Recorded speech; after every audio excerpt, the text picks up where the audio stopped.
There are things we never plan to tell anyone, secrets we swear to take to our graves. This is one of them. What I found buried in our backyard that summer night in 1958 destroyed everything I believed to be true about my marriage and changed my life forever. Hello, my dears. I'm Eleanor Williams, 86 years old now. But this story I'm sharing today happened when I was just 27. Before I begin, I'd like to ask you to like this video and subscribe to the channel. It helps tremendously. And tell me in the comments where you're watching from. I'm always curious to know who's listening to my stories. My marriage to Theodore Williams had already lasted 12 years when it all happened. Back then, in Pine Hollow, a small town in rural Pennsylvania, my husband was practically a celebrity. The only pharmacist in the region, always well-dressed, educated, respected by everyone. People called him Doctor, even without the title. And me? I was just Dr. Williams' wife. I was never Ellie, I was always the wife of... Our house was behind the pharmacy, a beautiful home with a large backyard full of apple trees his father had planted. We had a comfortable life by the standards of the time. The only cloud in our seemingly happy sky was that we didn't have children. Oh, how that hurt me. In those days, a childless woman was seen as incomplete, flawed. People whispered, made malicious comments, looked with pity. "Poor thing, sterile," they'd say when they thought I wasn't listening. My mother-in-law, Mrs. Gertrude Williams, made a point of reminding me during every visit that I hadn't given an heir to her precious son. Theodore said it was divine will, that we should accept it. Even so, he prepared a special tonic for me every day to help your fertility, my dear, he would say as he handed me the bitter liquid that I faithfully took every morning for years on end. The pharmacy was his pride, a family inheritance for 3 generations. Theodore knew every bottle, every herb, every formula. Our routine was predictable. He woke up at 6 key, we had breakfast together. He opened the pharmacy at 8 teeth, closed for lunch at noon, returned at 2 bassi, and worked until 6 gang. On Tuesdays and Thursdays, he went to Philadelphia for medications and novelties. He always returned on the same train at 10 p.m.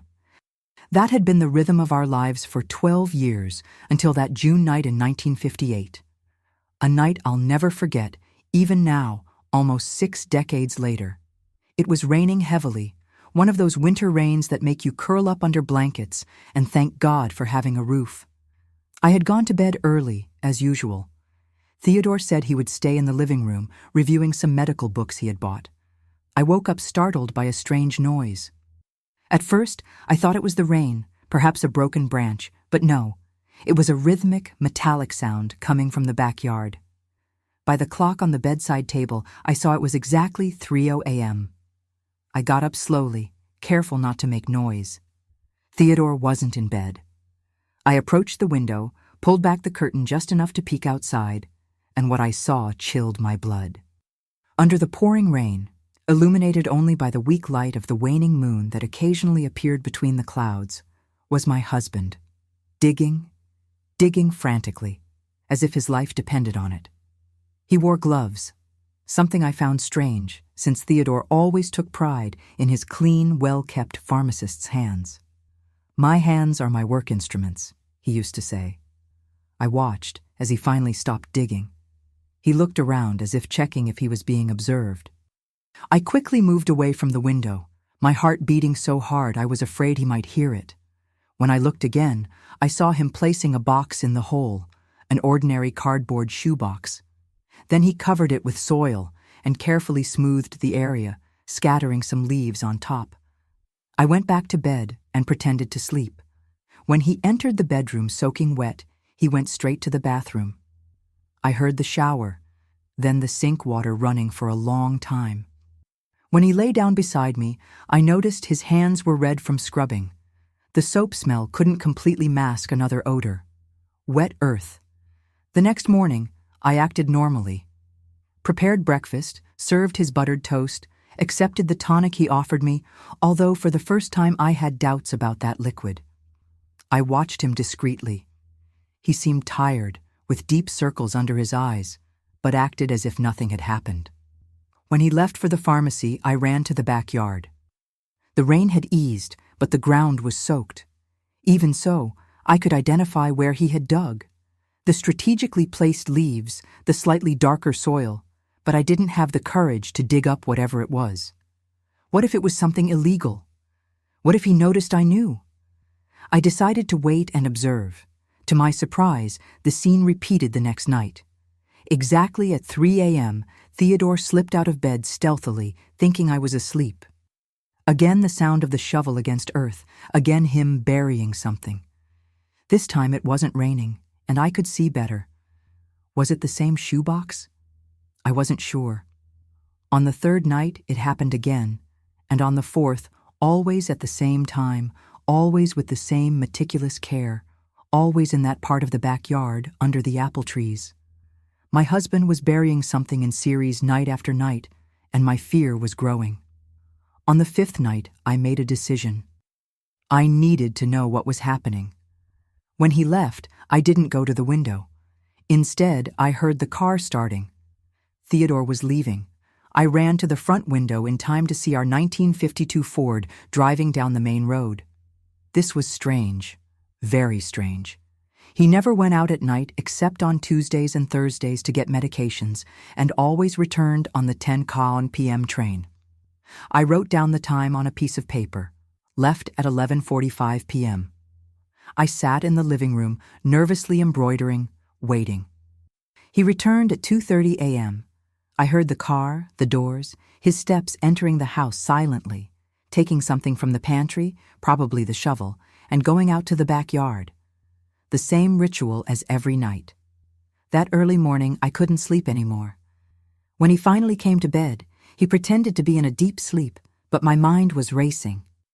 What was my husband hiding? Why the secrecy? Why so much care? The next morning, while he was showering, I did something I had never done in 12 years of marriage. I searched his pockets.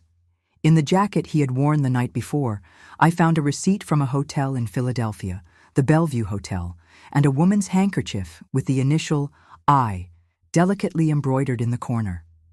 The perfume on the handkerchief wasn't just any perfume. It was Chanel No.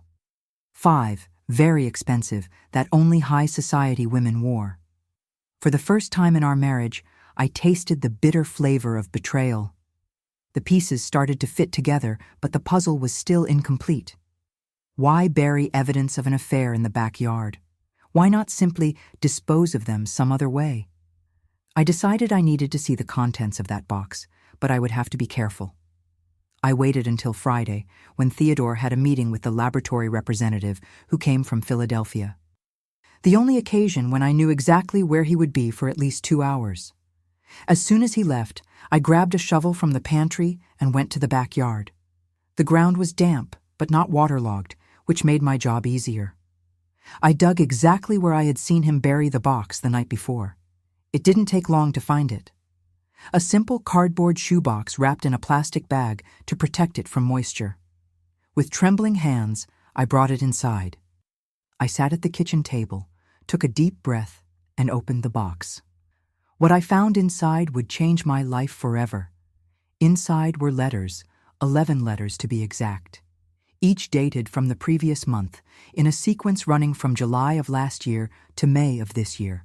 11 consecutive months, the most recent from just 2 days ago. All written on thin, light blue paper with a delicate, feminine handwriting, and all signed by the same name, Isabella Vincent. I began to read the first letter, dated July 1957. "My dear Theodore," it began, "I cannot express the happiness I feel each time we meet. These stolen moments are what keep me alive." It was a love letter, a passionate letter from a woman to her lover, my husband. I read the second letter from August and the third. Each told a little more of their story, how they met when he went to pick up medications at the Philadelphia hospital where she worked as a nurse, how their meetings became more frequent, how he promised that one day they would be together. In the sixth letter from December came the first bombshell. "My love, the news I have to give you is wonderful. Even if it has come at a complicated time, I am pregnant. Our child grows inside me." I know now you will have to hasten your plans to leave your wife." My whole body trembled reading that. A child. Theodore would have a child with another woman, while I, his wife, cried for not being able to get pregnant. The following letters showed the evolution of the pregnancy, but also a growing desperation. In February, "I'm already 4 months along. Soon it will start to show. I can't hide it at the hospital anymore. I need an answer from you. When will you tell her? When can I stop being your secret?" In March, "Theodore, I am desperate. My family is suspicious. At the hospital, there are already rumors. You promised that everything would be resolved by January. It's March and you keep postponing." In April, "I feel the baby move. It's a boy, I'm sure. I want to name him Gabriel, but sometimes I wonder if he will ever know his father. Your excuses no longer convince me. You said your wife is sterile, that there would be no problems with the divorce. What are you waiting for?" And the last letter from May, just 2 days ago, broke my heart. Not for me, but for that poor woman. "This is my last letter. I can no longer bear living in this lie. You never intended to leave your wife, did you? All this time they were just empty words. I am alone, pregnant, rejected by my family, about to lose my job. I see no way out. By the time you read this, I will have departed this world with our son. I can't bear living like this anymore. I hope someday you feel at least a little of the pain I'm feeling now. Goodbye, Isabella." It was as if an abyss had opened beneath my feet. A pregnant woman threatening to take her own life because of my husband, and another equally devastating revelation. "You said your wife is sterile." Sterile? I was never sterile. "Theodore convinced me to take a fertility tonic that he prepared himself every day for years." A chill ran down my spine as a terrible suspicion began to form in my mind. I carefully put the letters back in the box, exactly as I found them. I reburied the box in the same place, smoothing the earth as he did. I went back inside and took a long shower, trying to process everything I had discovered. I cried under the shower where no one could hear my sobs. When I composed myself, I knew what I needed to do. I wouldn't confront Theodore immediately. Something told me to act with caution. I continued pretending I knew nothing, serving coffee with the same smile as always. But the tonic he offered me the next morning, I threw away when he wasn't looking. I needed to know more, needed concrete proof before confronting him. And most importantly, I needed to find out what happened to Isabella. That last letter, could it be possible that she really... I couldn't simply ask Theodore. I would have to investigate on my own. And that's what I did. But that's another part of the story I'll tell you in the next video. If you want to know what I discovered about Isabella and how I confronted Theodore, don't forget to subscribe to the channel and hit the notification bell. Thank you for listening to me this far. It's not easy to relive these memories, but sharing this story might help other women going through similar situations. After discovering Isabella's letters buried in the backyard, I couldn't look at Theodore the same way anymore. Each smile, each loving gesture now seemed like a lie. While I cried for not being able to get pregnant, he not only had an affair with another woman, but had gotten her pregnant and worse, possibly driven her to suicide. But I needed more information. I needed to understand exactly what was happening. First, that tonic he gave me. If I was never sterile, as Isabella mentioned in her letters, then what exactly had I been taking all these years? The next day, I took advantage of Theodore being busy with a laboratory representative who came monthly and took a sample of the tonic to David for analysis. David was the young pharmacy assistant, recently graduated, who greatly admired Theodore. He wouldn't suspect if I asked naturally. "David, can you do me a favor? I've been taking this tonic for so many years and got curious about its composition. Could you analyze it for me? Don't mention it to Theodore. I want to surprise him, show him that I'm taking an interest in his work." The young man smiled excitedly at being able to help. Hours later, when I returned to the pharmacy, his eyes were wide. He pulled me to the back, away from customers' ears. "Mrs. Williams, this contains substances that prevent pregnancy." It's basically a potent contraceptive. Whoever is taking this will never get pregnant while continuing to use it. Where did you get this? The floor seemed to disappear beneath my feet. For 12 years. Every day, my own husband had given me a contraceptive, pretending it was a fertility tonic. 12 years of tears for not being able to get pregnant. 12 years believing there was something wrong with me. All a deliberate, cruel, and calculated lie. It's a formula I found in Mr. Williams's old books. I was just curious, I replied, trying to maintain my composure while my world collapsed. I thanked David and asked him not to mention it to anyone. He promised, still confused but respecting my request. I returned home like a sleepwalker. The betrayal was even deeper than I had imagined, but there was still Isabella. That last letter, had she really? I decided I needed to find out. The next day, I invented a doctor's appointment in Philadelphia. Theodore didn't question it. He never questioned when it came to my reproductive health. Now I understood why. I took the 7:30 train, arriving in Philadelphia at 9 m. St. Mercy Hospital was imposing, a 3-story building in the center of the city. My heart was racing as I climbed the marble steps. At reception, I tried to appear casual. "Good morning. I'd like to speak with Nurse Isabella Vincent. She took care of my cousin last week, and I want to thank her personally." The receptionist, a middle-aged woman with glasses on the tip of her nose, looked at me with an expression I'll never forget. A mixture of grief and discomfort. "You didn't know? Nurse Isabella? She jumped from the Delaware River Bridge 3 days ago. She was pregnant. A horrible tragedy." The impact of those words made me lean on the counter to avoid falling. So it was true. Isabella's last letter wasn't just a desperate threat. She had really taken her own life and that of the baby she carried. "Are you all right?" asked the receptionist, noticing my paleness. "Yes, just shocked. I had no idea. Poor girl. And the father of the child? Nobody knows who he was. She never told anyone. She left only a letter for the family, saying she could no longer bear the shame. They say it was a married man. Those scoundrels." She interrupted herself, remembering the formality. "Forgive me. It's just that we worked together for 5 years. She was such a sweet, dedicated girl." I left the hospital dazed, walking aimlessly through the streets of Philadelphia. Everything made sense now. The last letter, Theodore's anguish digging in the backyard at 3 a.m.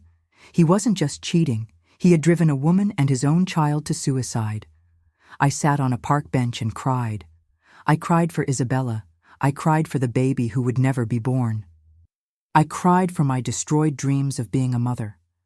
I cried for the 12 years living a lie. When the train returned to Pine Hollow at 4 p.m., I had already dried my tears.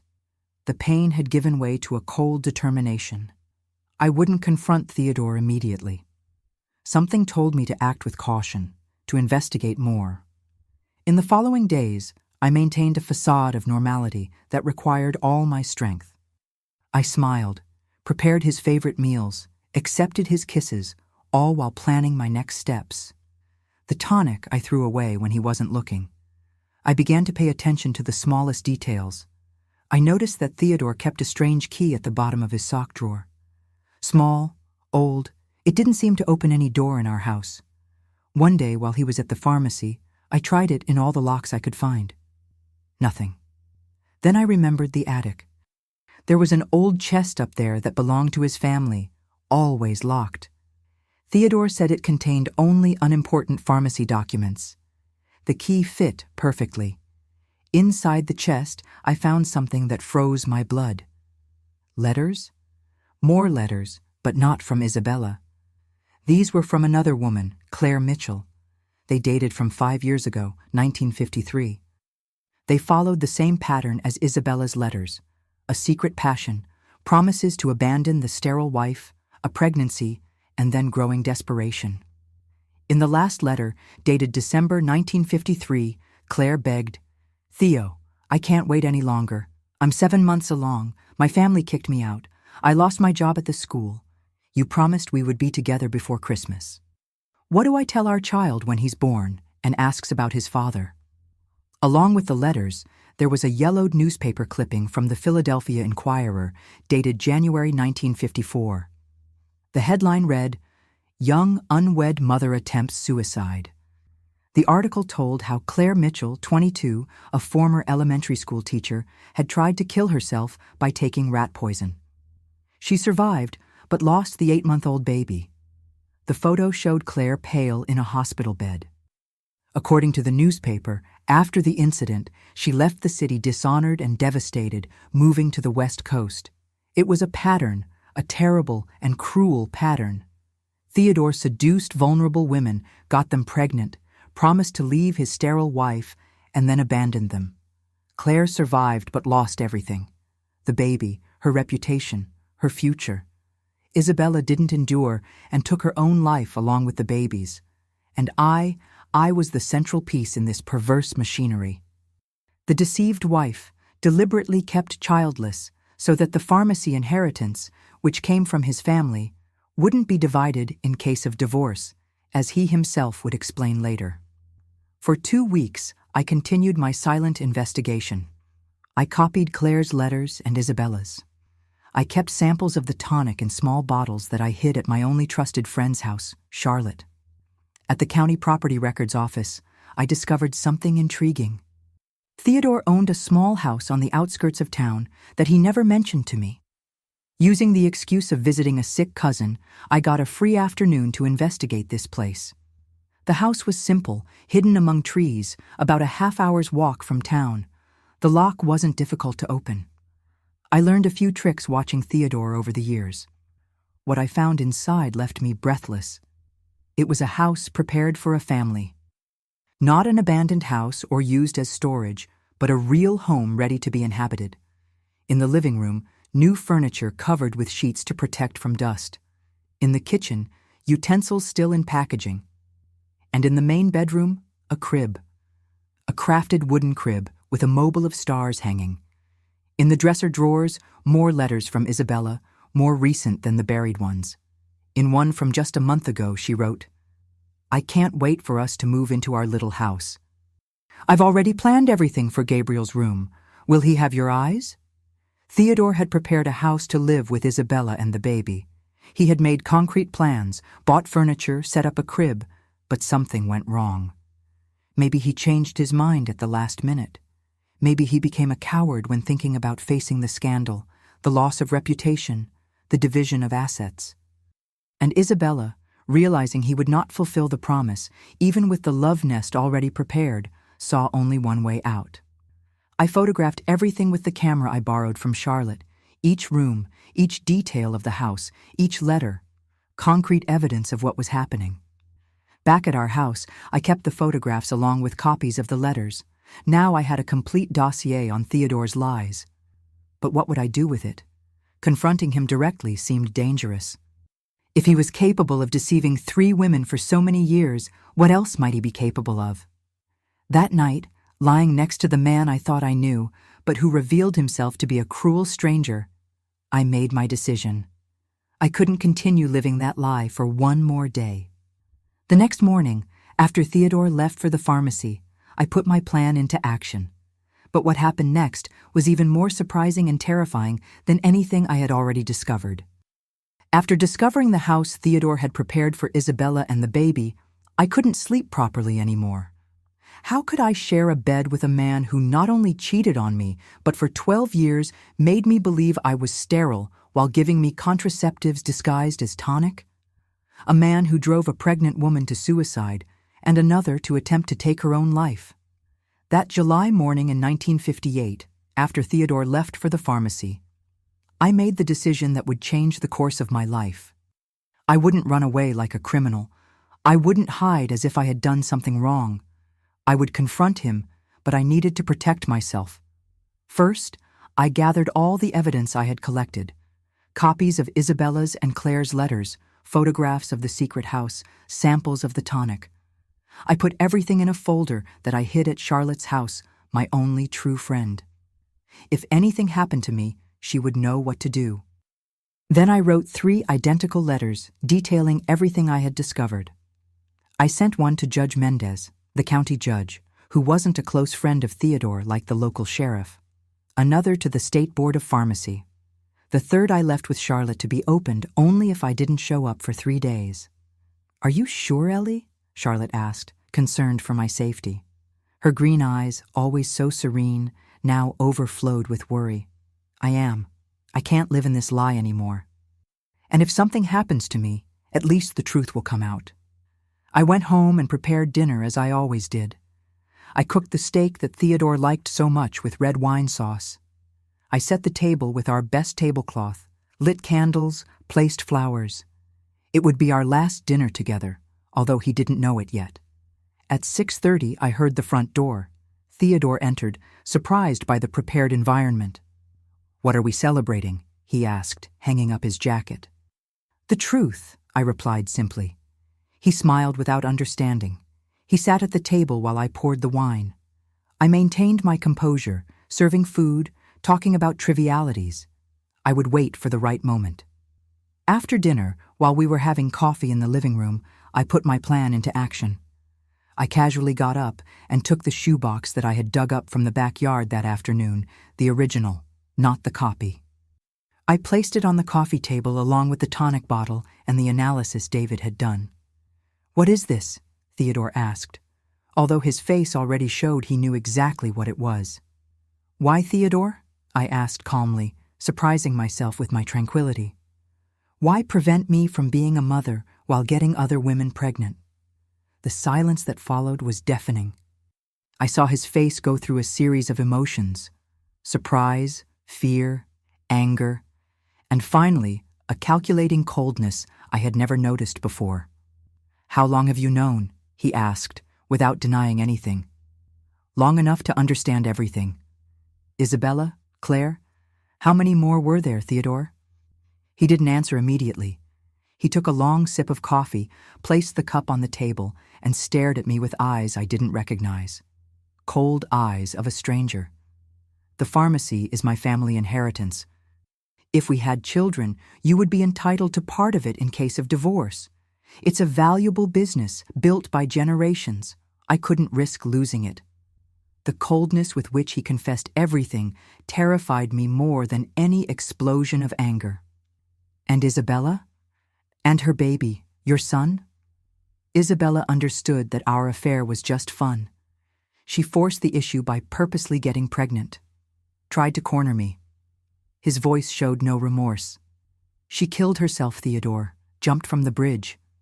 Regrettable, but it wasn't my fault. She was unstable, too emotional." The lie was so blatant I almost laughed. "And Claire, was she also unstable? Did she also force the issue?" "I have her letters too, Theodore. I know what happened in 1953.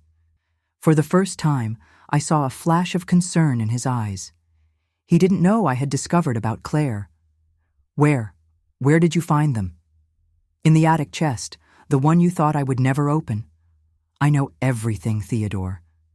About the tonic, about the women, about the house you prepared for Isabella." The mention of the secret house made him pale completely. He rose abruptly, knocking over the cup. "You were there? How dare you invade my property?" "Your property? I thought we had no secrets, that everything that was yours was mine too. Isn't that what you promised at the altar?" He started pacing the room, running his hands through his hair, visibly disturbed. He was no longer the calm and respected pharmacist, but a cornered man. "What do you intend to do?" he finally asked, his voice trembling for the first time. "Justice," I replied simply. "Justice?" He let out a bitter laugh. "And who will believe you? I'm the most respected man in this town. You're just the frustrated wife who couldn't have children. They'll think you've gone mad with bitterness." "I have proof, Theodore, lots of proof, and they're no longer just with me." That stopped him.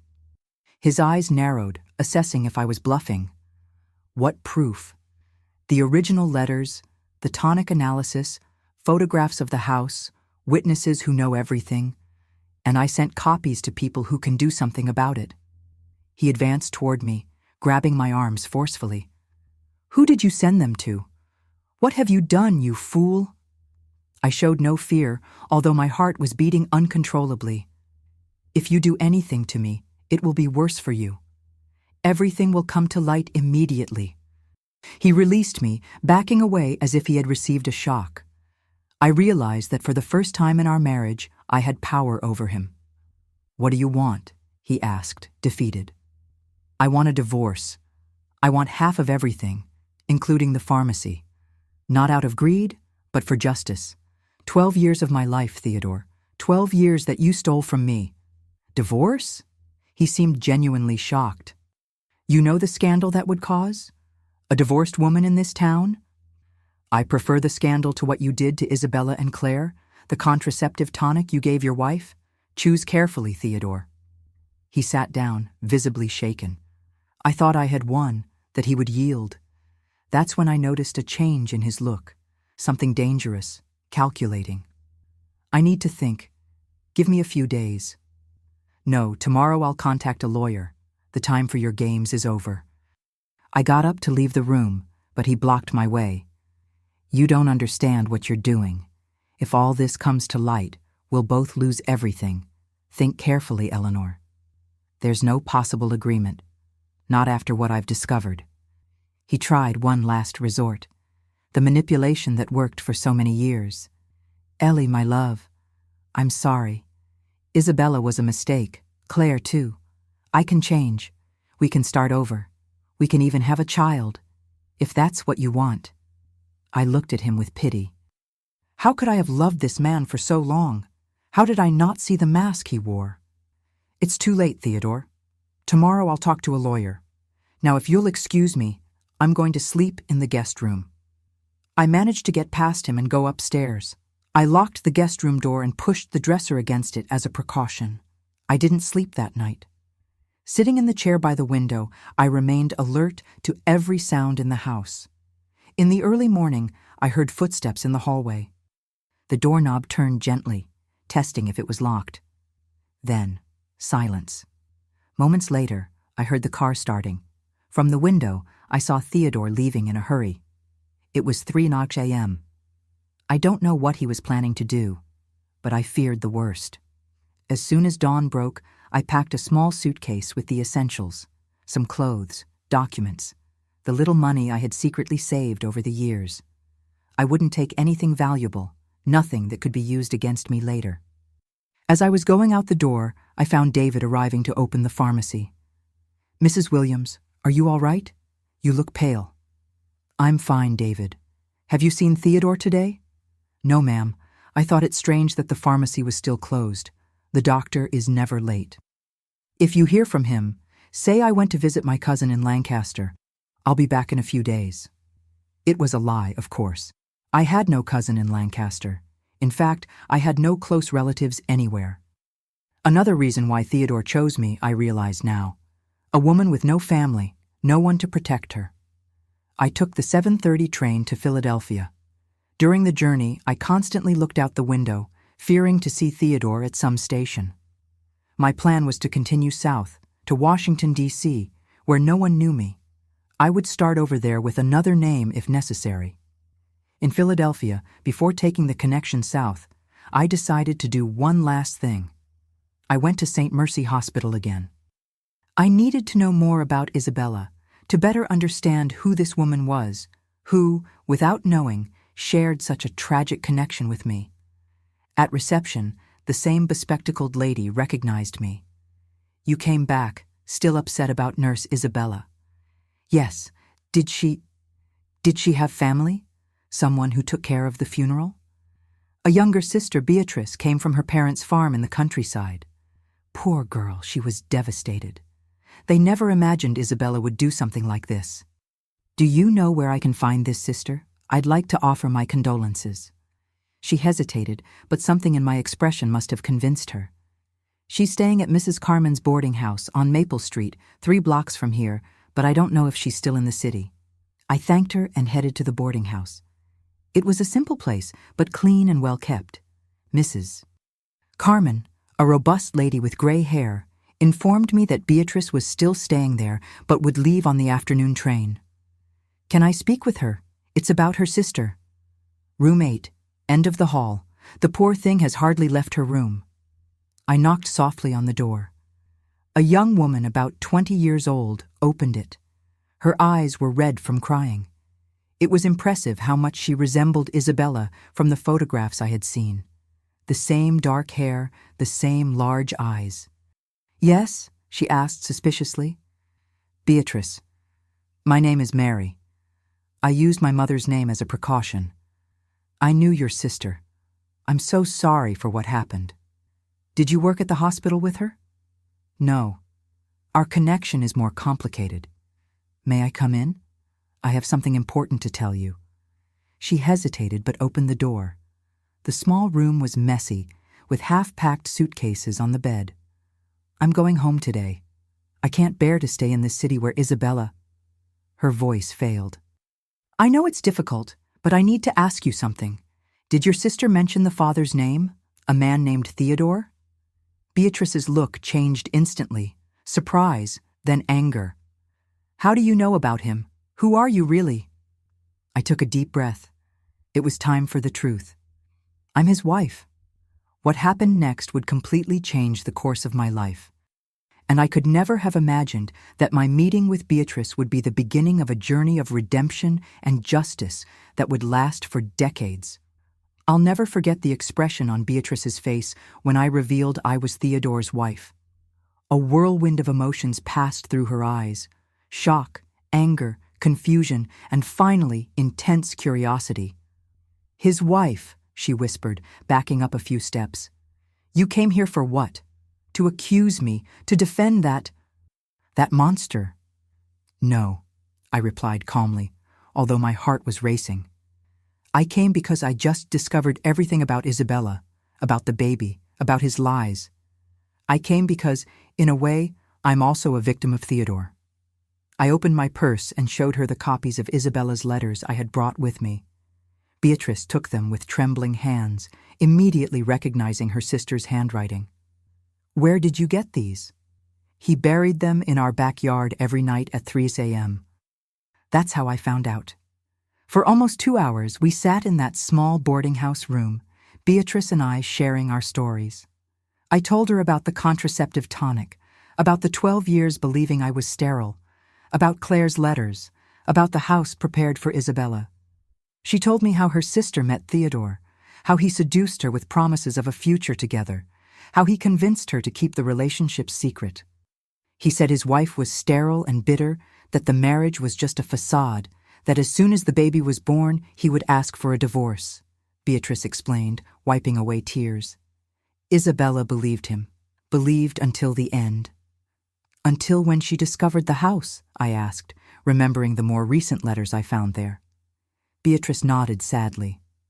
He showed her the house 2 months ago, said everything was ready for them to live together. Isabella was radiant.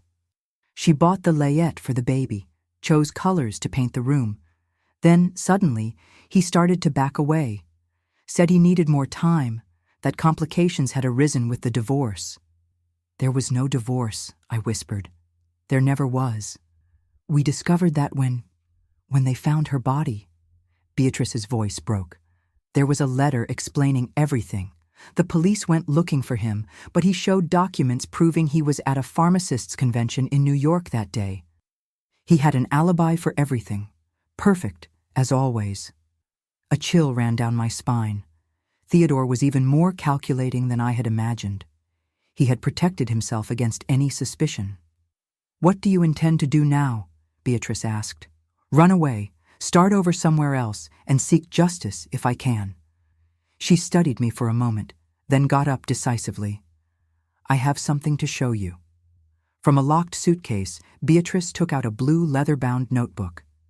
Isabella's diary. My sister recorded everything here, from her first meeting with Theodore to her last days. Names, dates, promises, everything, including about the medicine he gave her when there was a complication with the pregnancy.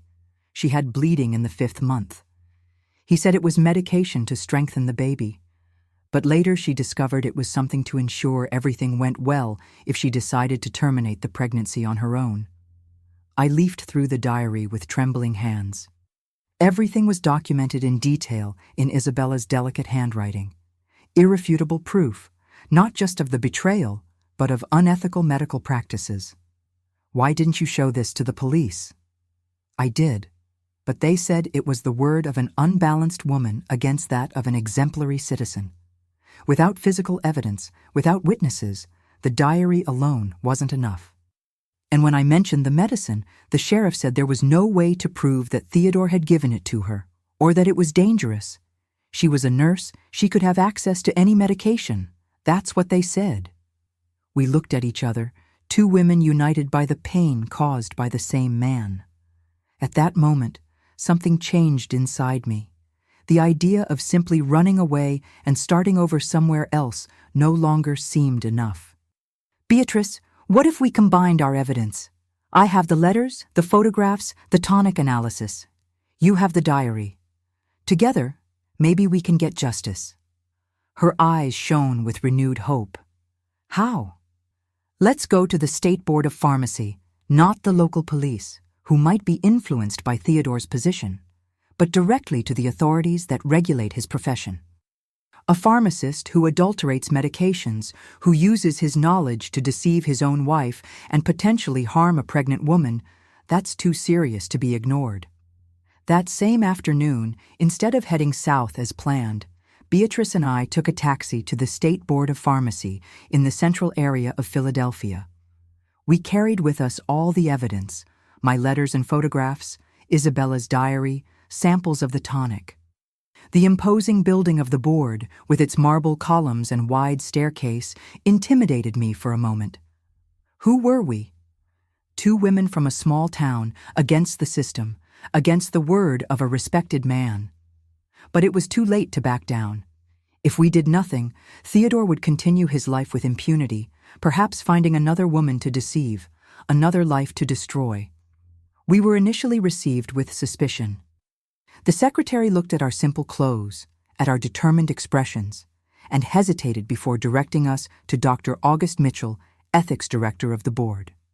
Dr. Mitchell was a man in his 60s, gray hair, a stern expression behind heavy-framed glasses. He listened to our story with initial skepticism, but as we presented the evidence, especially the tonic analysis and the detailed records in Isabella's diary about the medication given during pregnancy, his expression changed. If what you're saying is true, this is a very serious case of professional misconduct, he finally said, adjusting his glasses. A pharmacist using his knowledge to deceive, to manipulate medications for unethical purposes, this goes against everything our profession stands for. It's the truth, I affirmed, maintaining my composure despite the internal turmoil. Every word, every piece of evidence. He looked at us for a long time, as if assessing our sincerity. Then he called his secretary. Cancel my afternoon appointments and ask Dr. Rivers to come here immediately. Dr. Rivers was the board's legal advisor. Together with Dr. Mitchell, he carefully analyzed all our evidence, asking detailed questions, taking notes. The process was exhausting, taking hours, but we didn't back down. By late afternoon, Dr. Mitchell made his decision. We will open a formal investigation against Theodore Williams. Based on the evidence presented, there are sufficient indications of ethical and illegal violations that warrant a rigorous investigation. Meanwhile, as a precautionary measure, his license to practice as a pharmacist will be suspended. It was more than we expected. Beatrice squeezed my hand, her eyes shining with contained tears. How long will this investigation take? I asked. A few weeks, perhaps months. We'll have to send inspectors to Pine Hollow, collect testimonies, analyze the medications from the pharmacy. And in the meantime, he'll know it was us. I fear for my safety. Dr. Mitchell exchanged glances with Dr. Rivers. The latter cleared his throat and leaned forward. Mrs. Williams, what you've brought goes beyond ethical issues of pharmacy. There are potential crimes here. Fraud, adulteration of medications, even contributory negligence to Ms. Vincent's death. I strongly recommend that you go to the state police, not the local sheriff's office. We left the board with a bittersweet feeling. On one hand, we had managed to initiate the process of justice.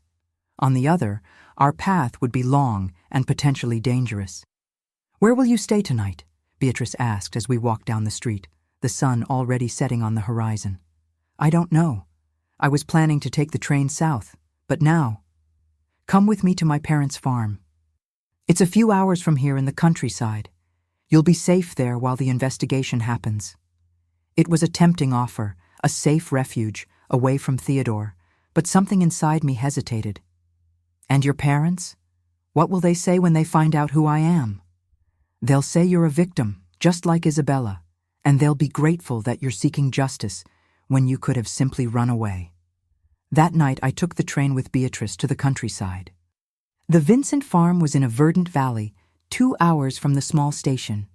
It was a simple place, but welcoming. A large wooden house, orchards, a crystalline stream cutting through the property. Beatrice's parents, Mr. Jerome and Mrs. Constance, welcomed me with a hospitality I didn't expect. When they learned who I was, I saw the shock on their faces, but also genuine compassion. "This house is yours for as long as you need, child," said Mrs. Constance, pressing my hands in hers, calloused from work. "No one will find you here." For 3 weeks, I lived in that refuge, helping with farm chores, sharing meals with the Vincent family, learning about Isabella's childhood through the stories they told.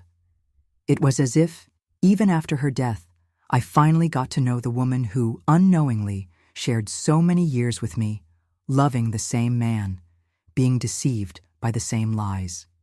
At the end of July, we received a visit from 2 inspectors from the State Board of Pharmacy. They came to the farm to update us on the investigation. The pharmacy was temporarily closed for investigation, one of them informed us. We found several irregularities in the medications. Some contained undeclared substances, others were mislabeled. The most serious were the bottles of tonic that you described.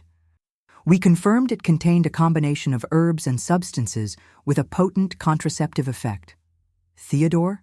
I asked, fearing the answer. The inspectors exchanged worried looks. "That's the complicated part, ma'am. When we arrived in Pine Hollow with the temporary closure order, he had already disappeared. No one knows his whereabouts. The pharmacy was being cared for by the assistant, David." A chill ran down my spine. Theodore disappeared meant he could be anywhere, maybe even looking for me. "The state police have been notified," continued the inspector. "They're treating the case as potentially criminal now, especially after analyzing Ms. Vincent's diary and the medical report on her death." That news changed everything. In the following days, a state police detective, Sergeant Martin, came to the farm to take my formal statement. The case was taking on increasingly serious contours. "Mrs. Williams, based on everything you've told us and the evidence we have, we're considering the possibility that your husband not only acted unethically as a pharmacist, but may also have indirectly contributed to Ms. Vincent's death through psychological manipulation and potentially through the inadequate medication he provided during her pregnancy. Will you be able to find him?" I asked. "We're doing our best. We've issued an alert at all state borders and checkpoints, but I must be frank. If he's crossed into another state or country, things get complicated." In the months that followed, I lived in a strange limbo. I couldn't return to Pine Hollow, where everyone knew me as Dr. Williams's wife. I couldn't move forward with my life while the case wasn't resolved. So I remained at the Vincent farm, who welcomed me as if I were part of the family. It was Mrs. Constance who, one day, while we were picking apples in the orchard, asked the question that would change the course of my life. "Eleanor, my child, what do you plan to do when this is all over? What is your dream?" No one had asked me that before. For 12 years, I was just the pharmacist's wife, without my own dreams, without ambitions, beyond having the children that never came.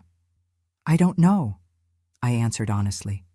"I never had the chance to find out." "It's never too late," she said, placing a ripe apple in my basket. "I see how you're interested in the natural remedies I prepare, how you ask questions about the herbs, about the formulas. Maybe that's a path." That simple conversation planted a seed in my heart, a seed that years later would bloom in ways I could never have imagined in that sunny orchard. In October 1958, 3 months after my escape, the news we were waiting for finally arrived. Theodore had been found in Canada, trying to cross into Alaska. He was extradited to the United States, where he would face formal charges. The trial would begin in December, and I, who thought I had left everything behind, would have to face again the man who destroyed my life. But this time, I wouldn't be alone. I would have the Vincent family by my side and a determination I never knew I possessed.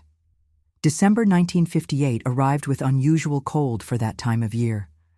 The gray sky over Philadelphia seemed to reflect the tension I felt as I entered the imposing courthouse. I was about to face Theodore for the first time since that night of confrontation in our house. I walked through the cold marble corridors, supported by Beatrice's arm, who never left my side for a moment. The Vincents had become my family in the last few months, an irony of fate that didn't escape me. The family of my husband's lover was now my safe harbor. The courtroom was packed. The case had gained notoriety throughout the state. "The pharmacist who poisoned his wife," said the newspapers in sensationalist headlines that made me shudder. For many, I was just a morbid curiosity, a victim to be observed. For others, especially in Pine Hollow, I was the ungrateful wife who destroyed a respected man's reputation. When I entered the courtroom, I felt dozens of eyes on me. I kept my eyes ahead, maintaining the dignity I had sworn not to lose. And then finally, I saw Theodore. He was sitting next to his lawyer, wearing an impeccable suit as always. But there was something different. His eyes, once confident and calculating, now seemed opaque, defeated. 3 months in jail awaiting trial had ended his arrogant posture. When our gazes met, he looked away first. A small victory that I silently savored. The prosecutor, Mr. Ramirez, was a meticulous man who had prepared the case with impressive dedication. For weeks, he worked with Beatrice and me, reviewing every detail, every piece of evidence. The charges against Theodore were serious: fraud, adulteration of medications, unethical practice of the pharmaceutical profession, and the most serious of all, involuntary manslaughter for Isabella's death. When I was called to testify, my legs trembled, but my voice remained firm. I told everything: the 12 years taking the contraceptive tonic he gave me, the discovery of the letters, the house prepared for Isabella, the final confrontation. I omitted nothing, not even my own naivety in blindly trusting the man who had sworn to love and protect me. "Mrs. Williams," asked the prosecutor, "when you discovered that the fertility tonic was actually a contraceptive, what was your reaction?" "First disbelief, then a deep pain." "Imagine, sir, spending 12 years believing there's something wrong with your body, something that prevents you from fulfilling the dream of being a mother. Suffering the pitying looks, the malicious comments, the pressure from society, and then discovering it was all a deliberate lie, that the person you trusted most was poisoning you daily to satisfy his own interests." When the defense attorney tried to discredit me, suggesting I was making up these accusations out of revenge for discovering the infidelity, I maintained my composure. "Sir, if it was just a matter of betrayal, I could have divorced quietly, could have moved on with my life. But we're talking about a man who used his pharmaceutical knowledge to manipulate medications, to deceive not just me, but other women. A man whose actions led a young woman to suicide. This goes far beyond an extramarital affair." The most impactful testimony, however, came from an unexpected source. Claire Mitchell, the woman from the 1953 letters, who had attempted suicide after being abandoned by Theodore, was located by the prosecutor on the West Coast. Now married and a mother of 2 children, she traveled 3 days by train to testify. When Claire entered the courtroom, the silence was absolute. She walked with dignity to the witness stand, avoiding looking at Theodore. Her testimony was devastating. He told me his wife was sterile and bitter, that the marriage was just a formality. When I got pregnant, he promised we would be together. Later, When I started pressuring him, he gave me a medicine he said was to protect the baby from complications. I had intense bleeding that same night. I lost my child in the 6th month of pregnancy. The entire courtroom held its breath as she continued. Afterward, desperate and alone, I tried to take my own life. I survived by a miracle. And do you know what he did? He visited me in the hospital, not to comfort me, but to make me sign a document, exempting him from any responsibility for medical complications. I was weak, confused from the medications. I signed without understanding. That document that Theodore believed to be his protection became one of the most compelling pieces of evidence against him. The prosecutor presented it to the court, along with an analysis by experts who confirmed that the signature had been obtained under questionable circumstances. Over 2 weeks, the trial exposed Theodore's true nature. The assistant David testified about irregularities in the pharmacy. Experts confirmed that the tonic contained potent contraceptive substances. The letters, Isabella's diary, the photographs of the house prepared for her, each piece of evidence was a nail in the coffin of Theodore's defense. When it came his turn to testify, he tried to maintain the image of a respectable citizen, victim of a female conspiracy. But under the prosecutor's relentless questioning, his facade began to crack. "Mr. Williams, do you admit to having provided your wife for 12 years with a preparation that contained contraceptive substances while claiming it was a fertility tonic?" After a long pause, he answered, "It was to protect her. A pregnancy would be dangerous for her health. Curious that you never mentioned this to her or to any doctor, and even more curious that you impregnated 2 other women in the same period." It was at this moment that I saw Theodore completely crumble. His once confident face contorted into an expression I would never forget. The expression of a man who finally realizes he won't be able to escape the truth. On the last day of the trial, the judge delivered his sentence. Theodore was found guilty of all charges. He permanently lost his pharmacist's license. He was sentenced to 8 years in prison for the set of crimes and required to pay compensation to me, Isabella's family, and Claire. When the judge's gavel fell, closing the case, I felt an immense weight leave my shoulders. It wasn't joy or satisfied revenge, it was relief. Finally, the truth had prevailed. I left the courthouse that day with a question hammering in my mind. What would I do now with the rest of my life? The answer began to form during the months I continued at the Vincent farm. Mrs. Constance, with her wisdom of medicinal herbs, had planted a seed in me that was now germinating. With part of the compensation I received, I enrolled in a technical pharmacy course in Philadelphia.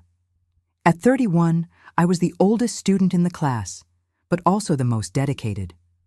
I spent nights studying, absorbing every piece of information, every formula, with a thirst for knowledge that surprised even myself. Why pharmacy? A curious professor once asked me about my motivation after everything I had been through. Because I want to transform the knowledge that almost destroyed me into something that can help other people, especially women. In 1962, I graduated with distinction.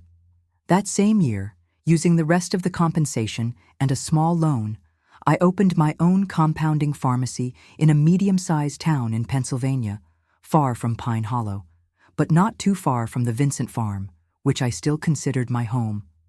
I called it New Dawn Pharmacy. The name wasn't by chance. It symbolized not just my fresh start, but also the hope of a new day for other women who, like me, faced their own challenges. My differential was specialized care for women. At a time when women's issues were taboo, when many suffered silently with health problems due to shame or lack of information, my pharmacy became a safe space. We developed formulas to alleviate menopause symptoms. We created creams and gels that helped with intimate discomforts. We prepared specific multivitamins for pregnant and nursing women, but above all, we offered information. On Saturdays, the back room of the pharmacy transformed into a small educational center. Women of all ages came to learn about their bodies, about menstrual cycles, about safe contraceptive methods, about healthy pregnancy. In an era without internet, without easy access to information, those lectures were revolutionary. Knowledge is power, my dears, I always told them. Never let anyone, especially a man, tell you what's happening with your own bodies. In 1968, 10 years after the trial, I received news that shook me. Theodore had been released from prison for good behavior. My first instinct was fear. What if he came after me? But he never appeared. I heard from acquaintances that he had moved to a small town in Oregon where he lived modestly, working as a clerk in a department store. The pharmacy in Pine Hollow had long been sold to pay the compensation and legal costs. The 1970s brought big changes. The feminist movement was gaining strength, and with it a greater awareness of reproductive rights and female autonomy.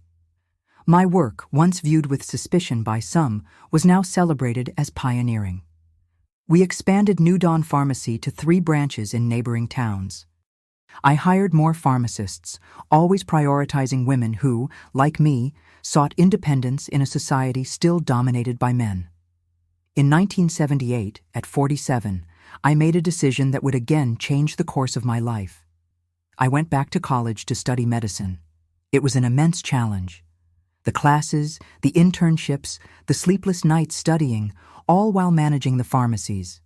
But when I graduated 6 years later, the feeling of accomplishment surpassed any difficulty. I specialized in gynecology and obstetrics, areas that would allow me to help women even more directly. I opened a clinic next to the main pharmacy, offering care at affordable prices, often free for those who couldn't pay. It was in this clinic that, in 1985, I received a patient who would change my life once more. A 19-year-old girl, pregnant, frightened, and alone. Her name was Valentina Mitchell. Mitchell? I asked, the surname awakening distant memories. Yes, doctor. My mother is Claire Mitchell. She's the one who recommended you. She said if there was one doctor she could fully trust, it was Dr. Eleanor. Claire had sent her daughter to me. The same Claire who testified at the trial, who shared with me the pain of having been deceived by Theodore. She had rebuilt her life, married a good man, had other children, and now entrusted her eldest daughter's care to me. I took care of Valentina throughout her pregnancy. When her daughter was born healthy and strong, she asked me a question that deeply touched my heart. Dr. Eleanor, would you accept being my daughter's godmother, and would you allow me to give her your name? That's how, at 54, I became the godmother of little Eleanor Mitchell. Life, in its infinite wisdom, had given me a form of motherhood I never expected. Through the following decades, I continued expanding my work. The pharmacies grew to a network with 15 units in 3 states. The clinic transformed into a women's health center with diverse specialties and social assistance programs. I created a foundation that offered scholarships to women in vulnerable situations who wished to study pharmacy or medicine. I named it the Isabella Vincent Foundation, a way to honor the one who, unknowingly, had been the catalyst for my transformation. In 1998, 40 years after the trial, I received a letter I never expected. The simple envelope contained just a few lines written in a trembling hand. Eleanor, I'm dying. Terminal cancer. Before departing, I needed to say, I'm sorry for everything.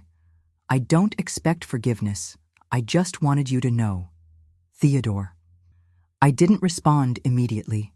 For weeks that letter remained on my desk, a ghost from the past resurfacing when I had moved on so long ago. Finally, I sent my reply. Theodore. Your greatest punishment is knowing that your attempts to destroy me resulted in thousands of lives saved and transformed. The pain you caused me became purpose. I can't say I forgive you, but I thank life for having transformed that tragedy into something greater than both of us. Eleanor. He died 2 weeks later. I didn't attend the funeral, but I sent flowers, not for him, but for Isabella, and for the baby who was never born, and for that young Eleanor, 27, who found her husband digging in the backyard at 3 a.m. and had the courage to discover what he was burying. Today, at 86, I look back and see how that night changed everything. The pharmacies, the clinics, the foundation, all born from that terrible moment. Thousands of women cared for, hundreds of young women trained with foundation scholarships, dozens of professionals inspired by our work. I never married again, never had biological children, but I have a wonderful goddaughter, little Eleanor, who is now a doctor and runs one of our clinics. I have my foundation daughters, brilliant young women who affectionately call me Grandma Ellie. And I have all of you who have heard my story. What have I learned in all these years? That life can bury deep secrets in our backyards, but the truth always finds a way to the light, and that we can transform our greatest tragedies into strength to help others. The man who tried to prevent me from being a mother led me to be a kind of mother to thousands of helpless women. The pharmacist who used his knowledge to deceive me inspired me to use the same knowledge to empower others. This, my dears, is what I call divine justice. Not the one that just punishes the guilty, but the one that transforms the victim into an agent of change. Thank you for accompanying me on this journey. If my story touches even one person's heart, if it inspires a single woman to seek her truth and her strength, all this sharing will have been worthwhile. And always remember, no matter what's buried in your backyard, whether a lie, a pain, or a secret, you have the power to dig it up, face it, and transform it. With all my love, this is Eleanor Williams saying goodbye until the next video. Don't forget to like, share, and subscribe to the channel. And if this story touched your heart, tell me in the comments. I read them all with much care.